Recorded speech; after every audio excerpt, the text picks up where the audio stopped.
Good morning. Again. So, cooking once again. So, today I was thinking about stuff like basically some actionable things that people can do to actually, you know, achieve some results, make their life better, whatever. And I was sort of wondering, I was thinking about stuff that would have helped me when I was starting out if someone would have just told me. And maybe that's where I should start concentrating on a little bit when I just some advice that might seem quite obvious to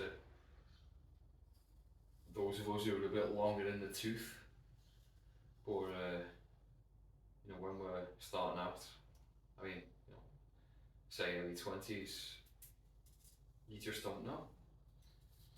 So what I was thinking about was I see this quite often when I come across like somebody's CV, someone who's coming wants an interview or something like that. And so they fill out the CV and it all looks very nice. Now there's like, people submit some very nice looking CVs because it's all templated and stuff like that. And obviously it wouldn't occur to anyone to write it out by hand, which, let's face it, it's been lots and lots of decades since anyone would think of writing a document by hand. But that sort of adds its own set of burdens to it. So the fact that so much of it's already automated sort of raises the bar on certain things. So obviously, go with your nice formats and things like that. That's all great. But whatever you do, don't have any spelling mistakes in your CV. So why is that? So the thing is, especially if you just come out of university or whatever, whoever's employing you isn't really expecting you to know anything. What do you know? You don't know anything. You might get good grades and stuff at what you've been studying, whatever. But you don't really know anything about in the real world. So I wouldn't stress that much about what skills. So I mean, I come from I studied physics, but I went into IT. So I'd done some programming and stuff like that during my PhD. So I was reasonably technologically literate and stuff like that. So I wasn't expecting to have any real trouble in the interview regarding that, and I didn't. But a couple of things. So obviously, I didn't have any spelling mistakes. But what do spelling mistakes tell you about a person? So it's like when you're trying to hire someone, what you're looking for is for someone who will at least pretend that the work that they're doing, that you've given them, is the most important thing to them, at least in that time period where they're at work. That's the great pretense. And it's a valid one. Someone's paying you for your time, and so while you're there and you're getting paid, you should have good focus and everything. So if you're writing your CV, that's kind of like a proxy for work. You're performing a task that's going to be that's what represents you in front of somebody else. And so if you can't even be bothered to check to make sure that the spelling's all right, what does that say about you? You're basically saying that, I'm not going to be that bothered. I'm not meticulous, I'm not going to check my work, I'm not going to go over stuff. So, this is something that I read a long time ago by Joe Spolsky. And if you don't know who Joel Spassky is, he's, I don't know if he still does, maybe he does. He did Joel on Software, which I used to read. And one of the things that he talked about was like when he was hiring people was if there was some kind of error on the CV, he'd go straight into the bin, didn't care. And that's exactly why. And it's when I was on the other end of the hiring business, I thought that's so cruel. There's 1,000 reasons why you might get something wrong, and you know what, maybe there is, but there's no reason for you to not be meticulous and go back and actually make sure that it's right. So another thing that maybe it's just like a personal bugbear or something, but it's one of the things that like absolutely drives me nuts is when somebody puts something on the CV and like doesn't know anything about it. So if you're studying at university and you've got courses and stuff, and so obviously you don't have any professional experience. So the only thing you can put down is stuff that you've studied. I've studied this, I've done a module and that, whatever. So if during the interview someone asks you, so why do you think this, whatever it is relevant to this job, to your CV, whatever? There's a lots of ways to ask the question. Like the question really is, have you even thought about what you've put down here? Have you given it the minimum amount of thought? If I hire you, are you going to be able to figure out what you need to do if I give you a problem? Because maybe as a very, very, very junior programmer, you're going to get spoon-fed what the problem is and what you need to do. But everyone's busy, and so ideally what you want to do is just say, look, here's the problem, go and figure it out. And so if you don't even have the initiative to like figure out to solve your own problem, and that own problem is how can I get a job, and you don't even go so far as question, why am I putting this down? Am I wasting everyone's time by writing this? And so back in the day, obviously it's kind of different. I studied physics and I went for IT jobs, so I didn't actually ever put down what I'd studied. But when people go for IT jobs and they've been studying IT, then they do write down everything that they've studied. In fact, they write it down in like tedious detail of I did all this and I did this many hours and I whatever. It's like, so great, looks like you studied a lot. So why is this relevant? Why do you think that this is important to study? Whatever. And more often than not, just there's no answer. Oh, it was just on the course. Oh, it was a prerequisite for. Oh, it was this, it was that. And it's like, fair enough. I'm not expecting you to know why the course is structured the way it is. But it might be nice for you to spend like 2 minutes thinking, why have I even put this on my CV? What does this say about me? What do I think I'm selling? And in fact now that we've got, we're not short of tools. There's such a thing as a search engine where you can just type in, whatever it is that you've put on your CV, and just get some kind of overview of like, why would I do this? If you don't know. Or you can even go to something like ChatGPT and ask it the question, I have studied X, Y, Z and put it on my CV. What relevance would this have to an employer? Even that, and so, talk about getting some kind of answer back that might not even be right, but at least you can look someone in the eye during the interview and say, well, I think it's this, or I think it's that, or even say, you know what, that's a good question. I wasn't sure, so I asked ChatGPT and it said this, and I think it's right because of these reasons, or I think it's wrong because of these other reasons.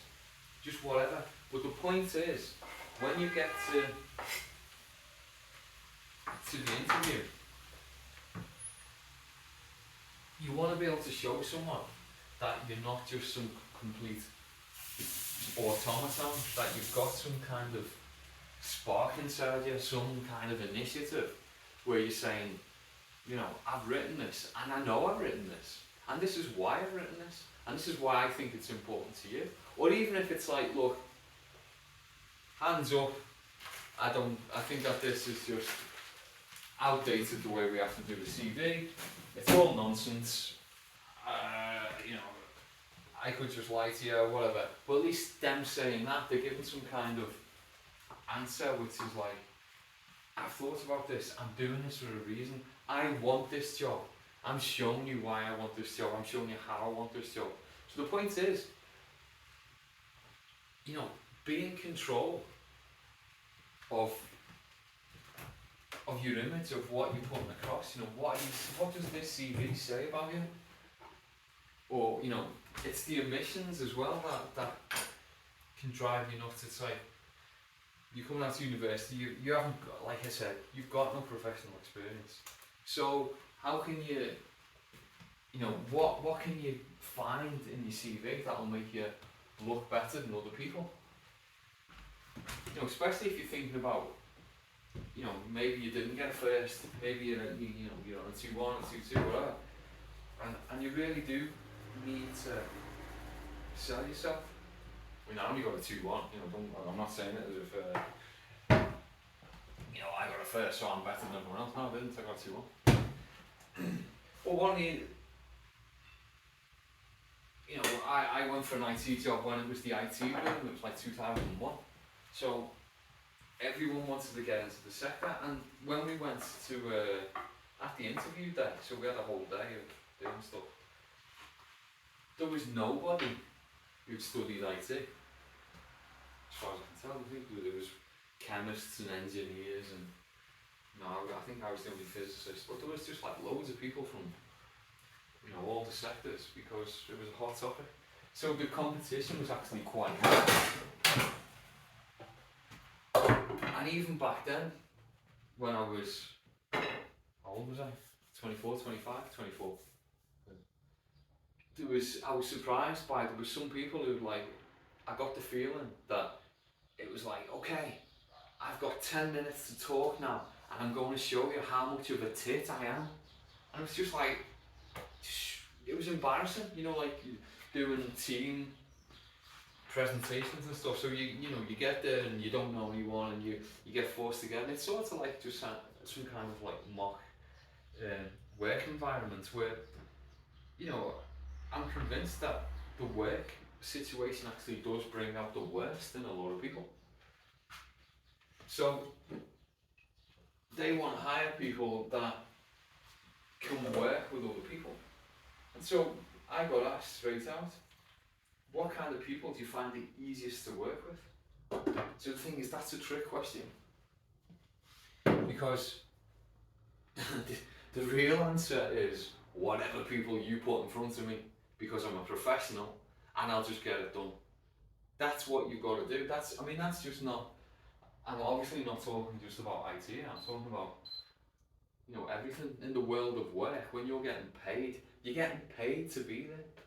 So, to a certain extent, you know, you leave your personal preferences to one side, because that's why you're getting paid, to be in someone else's building or do someone else's work. You know, that's the point, that's why they pay you. So you've got to show that you're completely able to work with whomever. And so another thing, in your CV, if there's something on it that you don't think looks good, then try and figure out how you can, you know, make that, you know, why did you get bad grades? Why did, you know, such and such, I don't know, whatever, I don't know.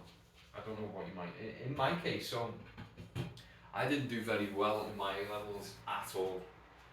I wanted to study physics, and the offers that I got from the universities um, were like low offers because nobody particularly wanted to study physics. So I think I only needed like a C in a day or something like that. So it was great. And I taught maths, chemistry, physics, and then general studies and RE I had to do an NS level and stuff like that. But anyway, so I was like did well in the GCSEs and all that. I was kind of expecting and expected to do well in the A levels, and then a number of things happened in our in the sixth form, like teachers getting sick, teachers leaving, teachers getting promotions, going to other schools, becoming headmasters and stuff like that. And so I was like 6 months left for my A levels before like sitting the exams, and I only had one teacher left. One of my maths teachers got pleurisy, and so I was stuck with the other guy.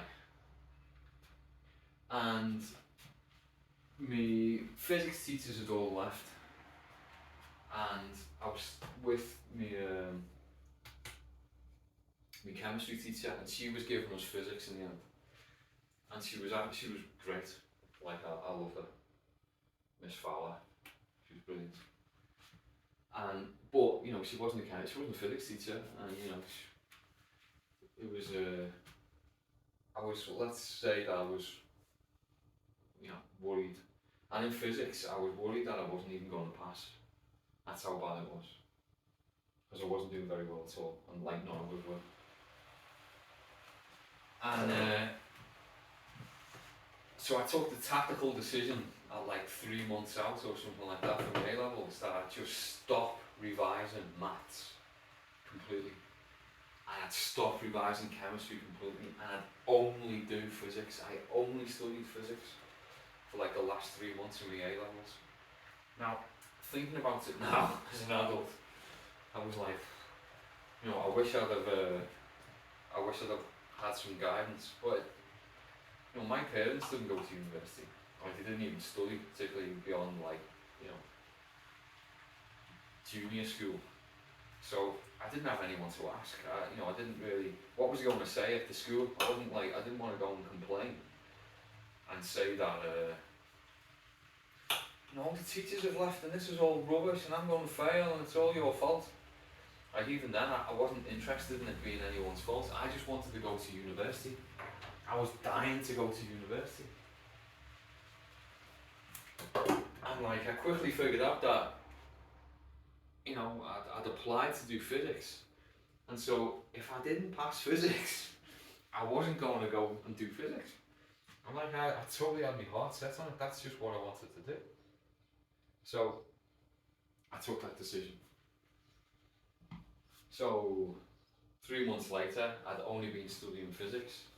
I think I studied like the week, maybe the week before the exam, I did like some crash intensive stuff in maths and I mean obviously I was still going to class and stuff, but you know I did some intensive revision in maths and chemistry and obviously carried on with physics.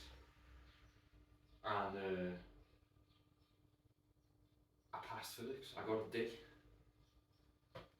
And I got a C in maths and a C in chemistry, and I was chuffed because the day that the results came through, that's it was confirmed. I was going to Leeds University to study physics, and I was so happy, and I felt completely vindicated in what I'd done.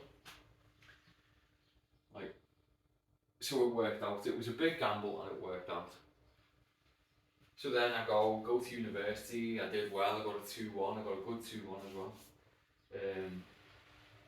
I did a PhD in physics, you know, so coming from a D in physics in the A level to get a PhD in physics, you know, I knew I wasn't stupid, but there was times when you worry, it's like, oh I got a D, you know, I did really bad in my A levels, I'm rubbish.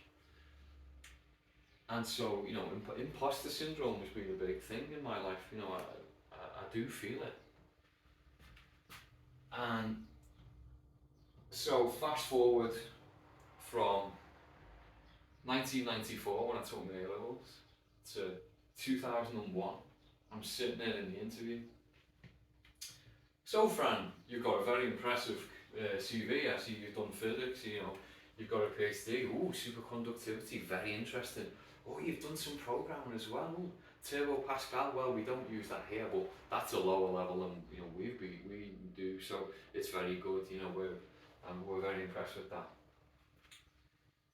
I see in your A levels you didn't do very well. What happened there? So obviously, being the youngster and a bit of a tip that I was, like with the chip on my shoulder because I've got a PhD, I was like, oh, yeah, well, and then I had a flash of inspiration and I looked him in the eye and said, you know what, that's probably the part of my CV that I'm most proud of, getting a D in physics. So that was it, you know, I was like, oh, how so? And so I just explained, you know, I had a bit of a bad time. I managed to turn the situation around at least a bit. You know, I managed to get into university, that's what I was looking for. I managed to pass me A level, which, you know, absolutely wasn't on the cards. 3 months before, I don't think anyone would have bet any serious money that I was going to pass me A level in physics, especially the teachers. You know, what were left of them.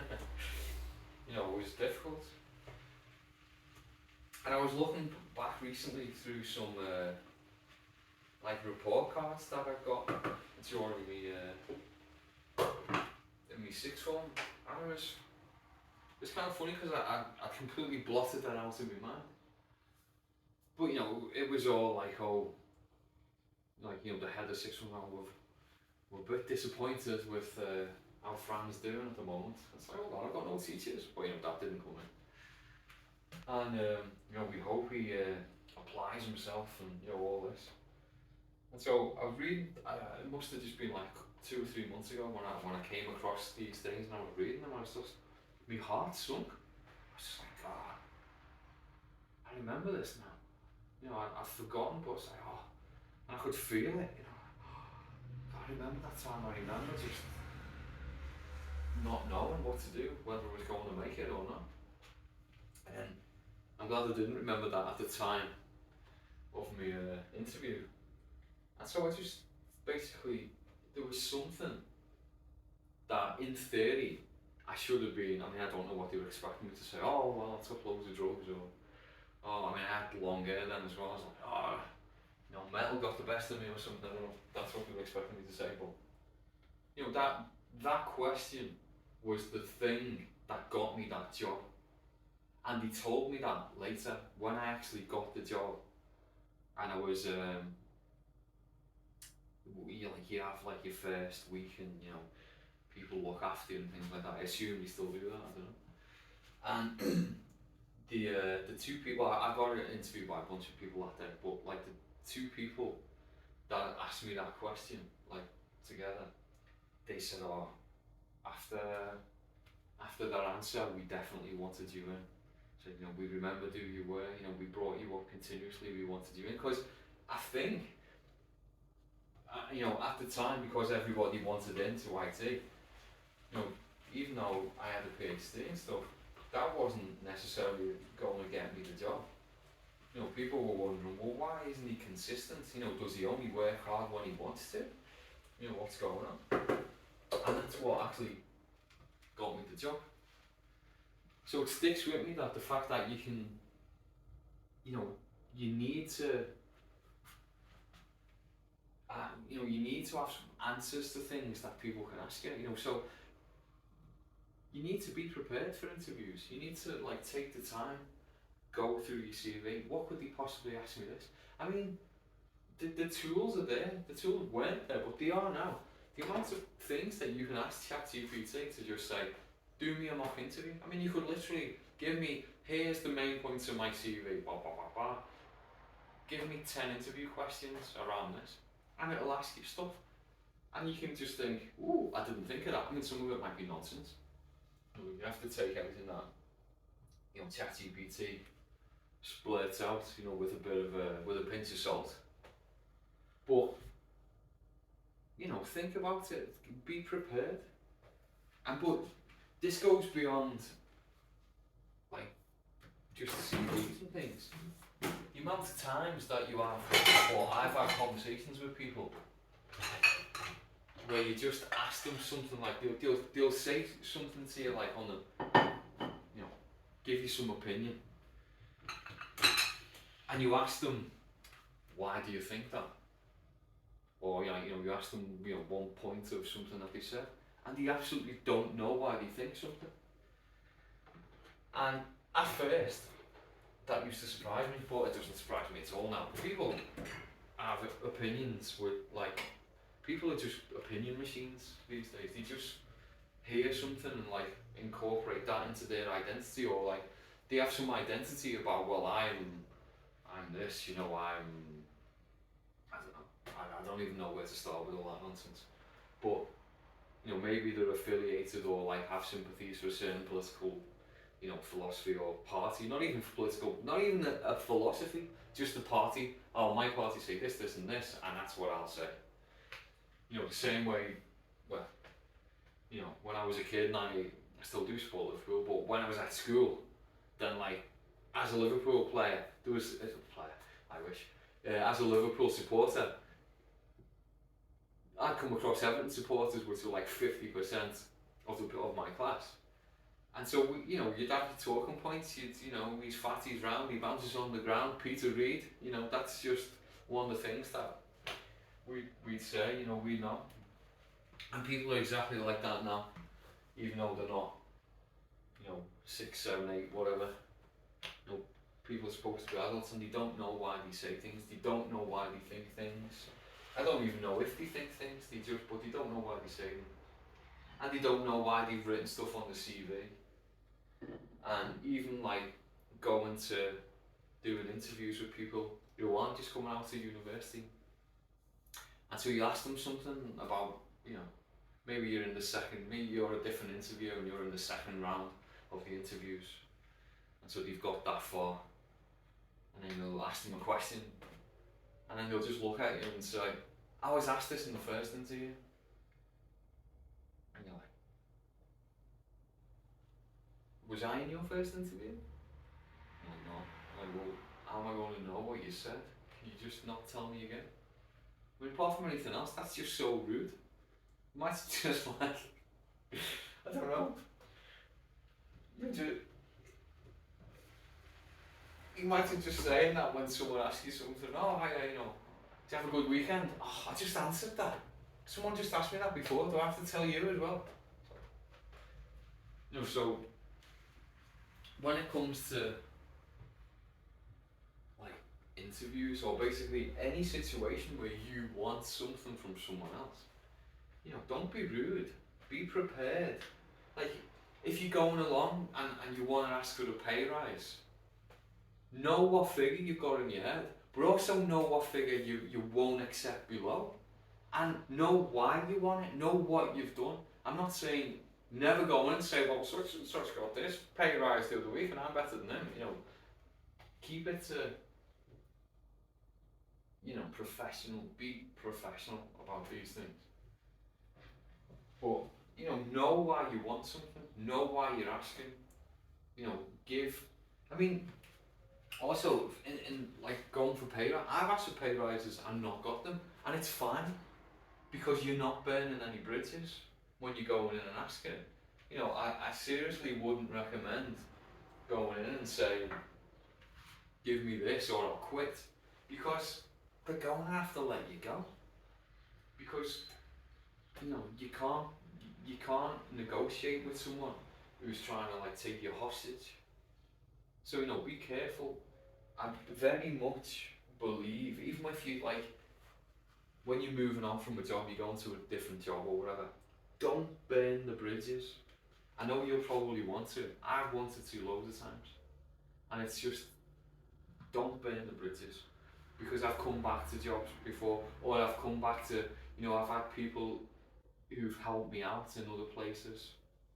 It's important. Don't burn your bridges because, you know, what the only reason that bridges get burnt or like scuttling ships and stuff are just to give you put you in a situation where you can't fail, but you're not in that situation. You are allowed to. I mean, how do you know? I mean, how do you know what your worth actually is to someone else who's paying you? I mean, you might want a pay rise and you're just not worth it to the company. That's a possibility as well. So then you have to think, am I prepared to leave? Do I, do I feel so strongly about this pay rise that if I don't get it, I'm going to leave? And if you really are, maybe you should say it. But, don't forget, if you say you're going to leave, you've got to leave. There's no way of saying, well, if you don't do that, then I'm going to my ball and I'm going home. That's the reality of it. If you say you're going to do something, make sure you do.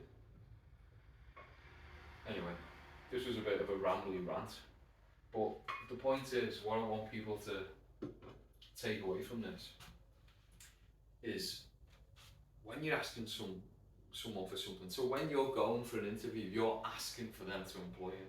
So know why you want them to employ you. Know what skills you've got. Know your weaknesses.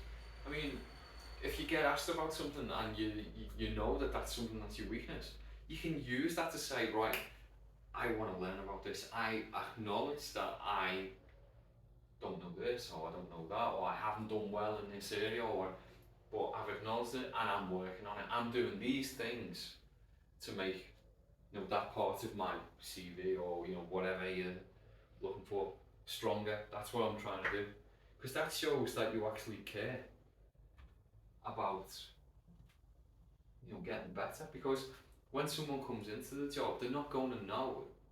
I mean, unless you're hiring a specialist to do an absolutely specialised task. In all likelihood, you want someone who's more or less can come in and do the job, but is going to adapt to the culture. That they're going to learn, because in lots of things that that we work on, lots of sectors, technologies are evolving rapidly. So unless you want to be that 50-year-old or 60-year-old COBOL specialist who goes from job to job and just basically doing putting the patches in the ancient software that's creaking and about to die, but someone needs to keep it going because that's what pays 50 people or something. If you want to keep up, then you've got to show that you're willing to learn, able to learn, and basically able to get on with people in a team, because you're not going to be working by yourself. Even if you're working remotely, you're not going to be working by yourself, and that's very important to be able to transmit that. I'm a nice guy. I can get on with people when we're at work. You're not saying that I'm a pushover and I'll just do whatever, but I can be professional. I can work in a group, and I can get things done. So that's what you want to do. Anyway, lunch is done. I'm going to go and eat it, and I'll see you whenever. Have a good day.